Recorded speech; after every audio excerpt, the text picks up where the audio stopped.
Behind the screen வந்து ரொம்ப எளிது, பிஃபோர் த ஸ்க்ரீன் வந்து ரொம்ப கஷ்டம்.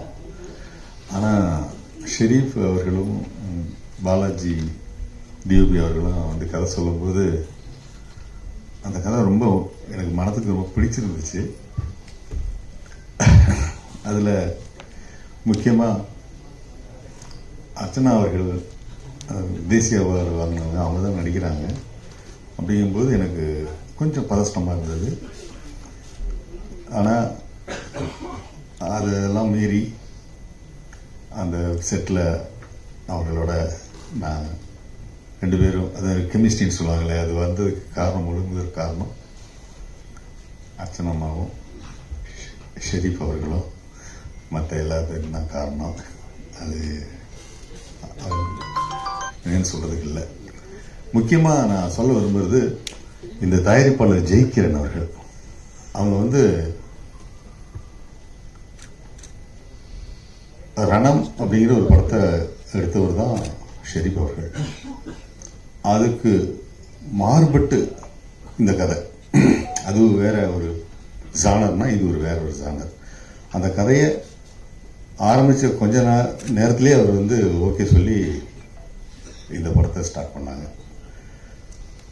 இதுதான் வந்து உண்மை.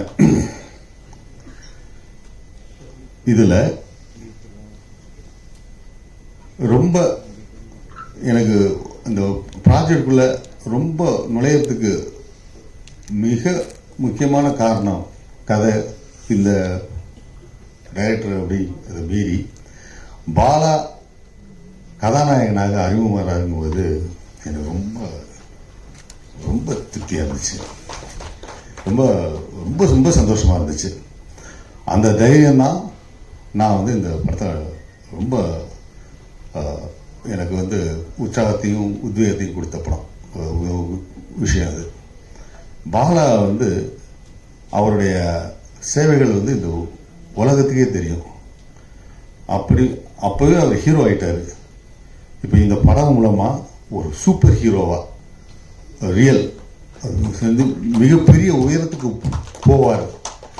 ஏன்னா அவர் உயரத்துக்கு போய் நிறைய சம்பாதிச்சாருன்னு சொன்னால் அவருக்கு இல்லை, எல்லா கோடிக்கணக்கான மக்களுக்கு அப்படிங்கிற விதத்தில் அவர் கண்டிப்பாக ஜெயிக்கணும் அப்படின்னு சொல்லி நான் ரொம்ப ரொம்ப விருப்பப்படுறேன். உங்களுக்கும் அந்த இது இருக்கும். அதனால நீங்கள் இந்த படத்தை நீங்கள் பயங்கரமாக ஆதரிப்பீங்க அப்படின்னு சொல்லிட்டு என்னுடைய நம்பிக்கை இருக்குது. கண்டிப்பாக அடுத்து இந்த படத்தில் என்னோட பணியாற்றிய நமிதா கிருஷ்ணமூர்த்தி அவர்களும், ஆராத்யா, ஜெய், மனோஜ், மதன், அவர் ஏற்கனவே கல்லூரியில் நடிச்சிருப்பாரு, ஆறாமுதன். அப்புறம் இந்த படத்தை ஆறாமுதன், அமுதவானன். அதான் என்னை முன்னாடி இங்கே வச்சு பேச வச்சாலே எனக்கு கிடுக்கிட்டு இது என்னுடைய இதே இல்லை. நடிக்கிறத கட் சொன்னால் நான் ஆஃப் ஆயிடுவேன். இதில் என்ன பேசுறது தெரியாது இல்லையா. அதான் நான் வந்து ரொம்ப எனக்கு அதிகமாக மேடை பேச்சு வராது, இருந்தாலும் நான் நிறைய பேச ஆசைப்படுறேன். ஏன்னா இந்த யூனிட்டை பற்றி, இந்த இவங்களை பற்றி, இது வெளியிடுற சக்திவேல் சார் ரொம்ப, அவர் வந்து நல்ல ஒரு ஒரு ஒரு யங் ப்ரொடியூசருக்கு, ஃபஸ்ட்டு வர ப்ரொடியூசருக்கு மிகப்பெரிய ஒரு சப்போர்ட்டாக இருக்கிறாரு. அதனால அம்மா சொன்ன மாதிரி அவருக்கு ரொம்ப நன்றி, என்னுடைய நன்றி. ஏன்னா அவர் வெளியிடுற படங்கள் எல்லாமே குவாலிட்டியாக இருக்கும். அதை வந்து நீங்கள் வந்து நம்பிக்கையாக உள்ளவருக்கு, ஏன்னா தியேட்டர் உள்ளுக்குள்ளே வந்தால் தானே வந்து அந்த படம் வந்து நல்ல படம் அப்படின்னு சொல்ல முடியும். நாங்கள் பார்த்துட்டு நல்ல படம் நாங்கள் சொல்லலாம், ஆனால் தியேட்டரில் அதற்கு முக்கியமாக காரணம் சக்தி வேல் அவர்கள். ரொம்ப நன்றி சார். இந்த மாதிரி வந்து இது பாலாங்கிறது வந்து எனக்கு உண்மையிலே அம்மா சொன்ன மாதிரி பெத்த அம்மா அப்பா, அவங்க அப்பாவோட நானும் ஒரு நாள் நல்லா பழகியிருக்கேன் நான் உங்கள்கிட்ட. அந்த மாதிரியான குணம் வந்து சுயம்பு மாதிரி அவருக்கு வந்து அந்த உதவுற குணம் கர்ணன் மாதிரி அவருக்கு வந்திருக்கு. அந்த குணம், அந்த குணத்துக்காண்டியே வந்து அவரை வந்து அந்த இந்த படம் ஜெயிக்கணும்னு நான் ரொம்ப விரும்புகிறேன். நான் இதில் ஒரே ஒரு முக்கியமான விஷயம் என்னன்னு கேட்டிங்கன்னா, பாலா இந்த படத்தில் முற்றிலும் மாறுபட்ட கதாபாத்திரத்தில் நடிச்சிருக்காரு. முற்றிலும் மாறுபட்ட கதாபாத்திரத்தில் அவர் நடிச்சிருக்கிறார். அதனால அந்த அவருடைய எல்லா சொன்ன மாதிரி அவருக்கு எல்லா எல்லா வாய்ப்புகளும் அதில் அந்த கேரக்டரில் இருக்குது. அது வந்து கண்டிப்பாக வந்து நிச்சயம் வந்து அவர் சும்மா ஒரு வெறும் உதவி செஞ்சுட்டு போகிறவர் அப்படிங்கிறதோட பேர் இல்லாமல் சிறந்த நடிகருங்கிற பேரும் இந்த படத்தில் கண்டிப்பாக இருக்கும் அப்படிங்கிறது அவங்களே சொல்லிட்டாங்களே, மேடமே சொன்னாங்களே, அது உண்மை. ஏன்னா நாங்களாம் படம் பார்த்துட்டோம், அதனால சொல்கிறோம்.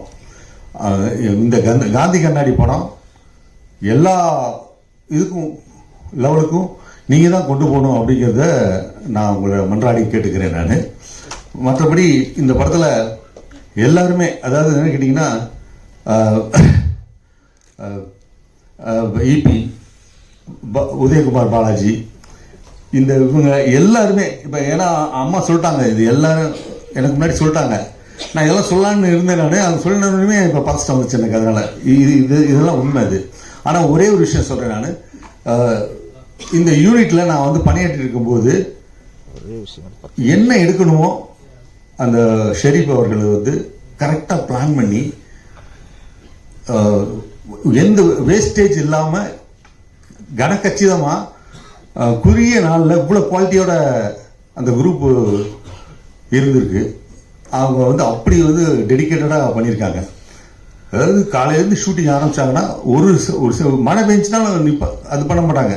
அதில் ஷூட் பண்ணி எவ்வளவோ திறமையான விஷயங்களை அது ரொம்ப பொறுப்போட ஒரு ப்ரொடியூசர் விரும்புகிற இயக்குனராக அவர் நான் கண்ணு முன்னாடி பார்த்தேன். அது ரொம்ப ரொம்ப சிறப்பான விஷயம். அந்த யூனிட்டே, அந்த டிஓபி, இவர் எல்லாம் யங்ஸ்டர், அந்த அசிஸ்டன்ட் டைரக்டர்ஸ் எல்லாமே ரொம்ப சுறுசுறுப்பாக விடிய ஷூட்டிங் எடுத்தாலும் அடுத்த நாள் சலிக்கவே மாட்டாங்க. எப்படி கேப் கொடுத்து எப்படி எடுக்கிறது அப்படிங்கிறது, அந்த வித்தையெல்லாம் ரொம்ப அருமையாக நேச்சுரலாக அவருக்கு வருது. சில பேருக்கு கிராஃப்ட்மேன்ஷிப் நல்லா இருக்கும் அப்படிம்பாங்க, அது வந்து ஷெரீஃபுக்கு இருக்குது. அதனால் இந்த படத்தில் நான் ஒர்க் பண்ணுறது எனக்கெல்லாம் இதெல்லாம் கட் அவுட்லாம் வச்சதெல்லாம் எனக்கு கூச்சமாக இருக்குது. இருந்தாலும் என்னன்னு தெரியல, ஒருவேளை அதுக்காண்டி நான் வந்து ஜால்ரா போடுறேன்னு நீங்கள் நினச்சிடக்கூடாது. அதனால தான் நான் ரொம்ப பதஷ்டமாக இருக்கு எனக்கு. ரொம்ப அருமையான டைரக்டரு, ரொம்ப அருமையான கதை, ரொம்ப அருமையான ப்ரொடியூசரு, எல்லாரும் நல்லவங்க. அதனால் இந்த படம் கண்டிப்பாக ஜெயிக்கும் அப்படிங்கிற நம்பிக்கையோட உங்கள் வாழ்த்துக்களோட நான் வருகிறேன்.